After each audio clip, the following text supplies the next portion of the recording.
बोले शंकर भगवान की जय। भगवती मैया की जय। गणेश भगवान की जय।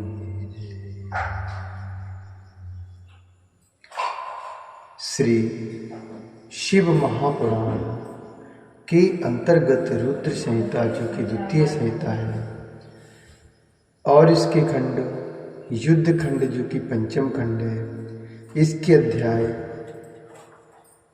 59वें में आज हम प्रवेश करेंगे और जिसमें वर्णन है काशी के कंदुकेश्वर शिवलिंग के प्रादुर्भाव में पार्वती द्वारा विदल एवं उत्पल दैत्यों के वध की कथा, रुद्र संहिता का उपसंहार तथा इसका महत्व।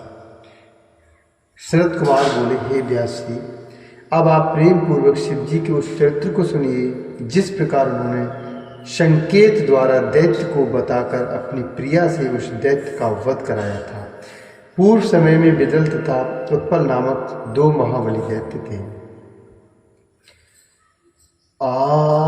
आस्तामि पुरा महादैत्यो विदलोत्पल संज्ञको अपोवध्यो महावीरो शूद्रक्तो वरतो विधि।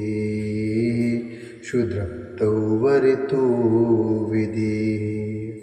तृणीकृते त्रिजगति पुरुषाभ्याम स्वदोर्बलात् ताभ्याम सर्वेशुरा ब्रह्मन् दैत्याभ्याम निर्जतारणे। दैत्याभ्याम निर्जतारणे। पूर्व समय में विदल तथा उत्पल नामक दो महाबली दैत्य थे।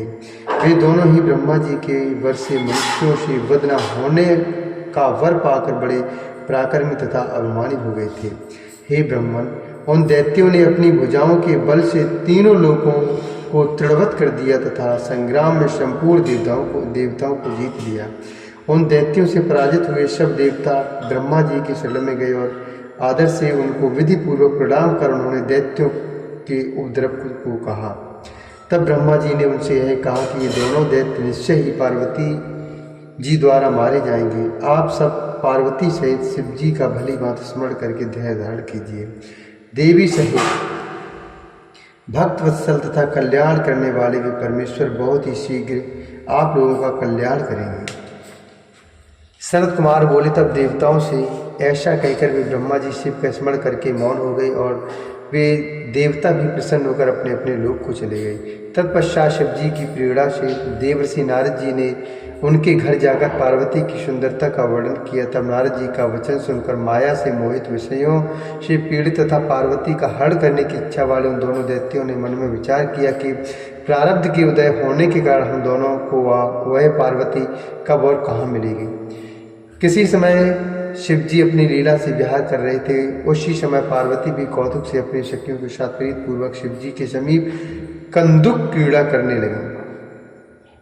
ऊपर को गेंद फेंकती हुई अपने अंगों की लघुता का विस्तार करती हुई श्वास की सुगंध से प्रसन्न हुए भौरों से घिरने के कारण चंचल नेत्र वाली केश पास से माला टूट जाने के कारण अपने रूप को प्रकट करने वाली पसीना आने से उसके कड़ों से कपोलों की पत्र रचना से शोभित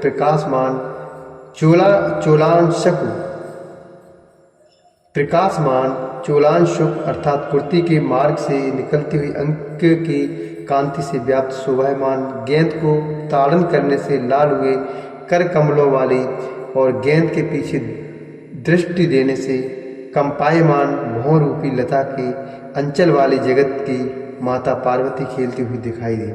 आकाश में विचरती हुई दोनों दैत्यों ने कटाक्षों से देखा मानो उपस्थित मृत्यु ने ही दोनों को गोद में ले लिया हो। ब्रह्मा जी के वरदान से गर्वित विदल और उत्पल नामक दोनों दैत्यों अपनी भुजाओं के बल से तीनों लोगों को तृण के समान समझते थे। कामदेव के बाणों से पीड़ित हुए दोनों दैत्य उन देवी पार्वती की बाद देवी पार्वती की हरण की इच्छा से शीघ्र ही सांबरी माया करके आकाश से उतरे। अति दुराचारी तथा अति चंचल मन वाले वे दोनों दैत्य माया से गणों का रूप धारण करके पार्वती के निकट आए। तब दुष्टों का नाश करने वाले शिवजी ने क्षण मात्र में चंचल नेत्रों से उन दोनों को जान लिया। सर्व स्वरूपी महादेव ने संकट को दूर करने वाली पार्वती की ओर देखा। उन्होंने समझ लिया कि ये दोनों दैत्य हैं, गण नहीं हैं। उस समय पार्वती जी महाकौतुकी तथा कल्याणकारी परमेश्वर अपने पति शिव के नेत्र संकेत को समझ गई। उस नेत्र संकेत को जानकर शिव जी की अर्धांगिनी पार्वती ने सहसा उसी गेंद से उन दोनों पर एक साथ प्रहार कर दिया। तब महादेवी पार्वती के गेंद से प्रताड़ित हुए महाबलवान वे दोनों दुष्ट घूम घूम कर उसी प्रकार गिर पड़े जिस प्रकार वायु के वेग से ताड़ के वृक्ष के गुच्छे से पके हुए फल तथा वज्र के प्रहार से सुमेरु पर्वत के शिखर गिर जाते हैं। कुत्सित कर्म में प्रवृत्त हुए उन दैत्यों को मारकर वह गेंद लिंग स्वरूप को प्राप्त हुआ। उसी समय वह लिंग कंदुकेश्वर नाम से प्रसिद्ध हो गया। उसी समय वह लिंग कंदुकेश्वर नाम से प्रसिद्ध हो गया। सभी दोषों का निवारण करने वाला वह लिंग ज्येष्ठेश्वर के समीप है। इसी समय शिव को प्रकट हुआ जानकर विष्णु ब्रह्मा आदि सब देवता तथा ऋषिगण वहाँ आए। इसके बाद शंपूर देवता तथा काशी निवासी शिवजी से वरों को पाकर उनकी आज्ञा से अपने स्थान को चले गए। पार्वती सहित महादेव को देखकर उन्होंने अंजलि बांधकर प्रणाम कर भक्ति और आदर पूर्वक मनोहर वाणी से उनकी स्तुति की। हे व्यास जी, उत्तम विहार को जानने वाले भक्तवत्सल शिवजी पार्वती के साथ क्रीड़ा करके प्रसन्न होकर गणों सहित अपने लोक को चले गए। काशीपुरी में कंदुकेश्वर नामक लिंग दुष्टों को नष्ट करने वाला, भोग और मोक्ष को देने वाला तथा निरंतर सत्पुरुषों की कामना को पूर्ण करने वाला है। जो मनुष्य इस अद्भुत चरित्र को प्रसन्न होकर सुनता है, सुनाता है, पढ़ता है या पढ़ाता है, उसको दुख और भय नहीं होता है। वह इस लोक में सब प्रकार से उत्तम सुखों को भोगकर परलोक में देवगणों के लिए भी दुर्लभ दिव्य गति को प्राप्त करता है। हे तात, भक्तों पर कृपालुता का सूचक, सज्जनों का कल्याण करने वाले तथा परम अद्भुत शिव पार्वती का यह चरित्र मैंने आपसे कहा। ब्रह्मा जी बोले, हे नारद, इस प्रकार शिव जी के चरित्र का वर्णन कर उन व्यास जी से अनुज्ञा लेकर और उनसे बंधित होकर मेरे श्रेष्ठ पुत्र सनत कुमार आकाश मार्ग से शीघ्र ही काशी को चले गए। हे मुनि श्रेष्ठ, रुद्र संहिता के अंतर्गत सब कामनाओं और सिद्धियों को पूर्ण करने वाले इस युद्ध खंड का वर्णन मैंने आपसे किया। शिव को अत्यंत संतुष्ट करने वाली तथा भुक्ति मुक्ति को देने वाली इस संपूर्ण रुद्र संहिता का वर्णन मैंने आपसे किया।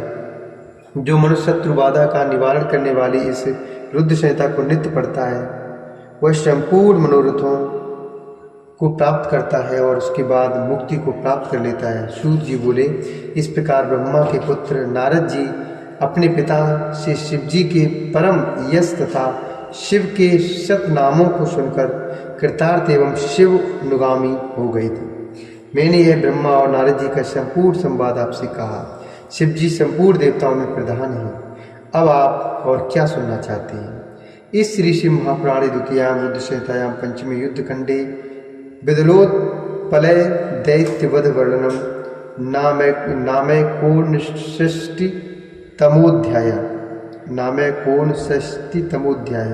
इस प्रकार से ऋषि महापुराण के अंतर्गत द्वितीय रुद्र संहिता के पंचम युद्ध खंड में विदल और उत्पल दैत्यवध वर्णन नामक 59वां अध्याय पूर्ण हुआ।